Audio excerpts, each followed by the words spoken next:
Prince Harry and Meghan Markle will spend Christmas this year in Montecito, California, celebrating quietly with their two children, Prince Archie and Princess Lilibet. On the surface, it's a simple family decision. But in the context of the British royal family, nothing about Christmas is ever just logistical. It's symbolic. This update comes just 3 months after Harry reunited with King Charles for the first time in nearly 2 years, a brief meeting that sparked speculation about whether the Duke of Sussex might return to the UK for the holidays. That reunion was widely framed as a step toward reconciliation, a possible thaw in a long, frozen relationship. Yet this Christmas plan suggests something more measured and more realistic. While King Charles and senior royals will gather at Sandringham, continuing decades-old traditions, Harry and Meghan are choosing stability over symbolism. And that choice reflects one of the core tensions that has defined their post, royal life proximity versus protection. Harry has been clear about his ongoing security concerns in the UK, concerns that continue to shape where and how his family moves.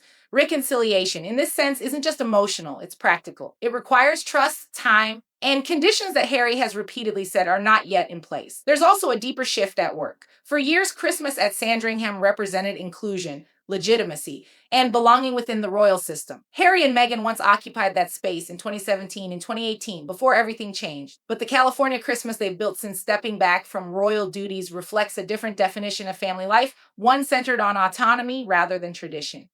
In Montecito, their holidays are intentionally smaller and more personal. Meghan has spoken about blending British customs with her own family traditions. Christmas crackers alongside gumbo, personalized advent calendars filled with handwritten affirmations for their children. These details matter because they signal something subtle but important. This is no longer a family waiting to be reintegrated. It's a family that has already reorganized its center of gravity. The September meeting between father and son may have reopened a door, but Christmas shows us that no one is rushing through it. Insiders describe the reunion as a good starting point, and that may be true. But starting points don't erase years of strain, nor do they override unresolved concerns about safety, control, and independence. In the royal world, where public appearances often stand in for private realities, absence can be just as telling as presence. Harry not spending Christmas at Sandringham doesn't necessarily signal rejection, but it does signal boundaries.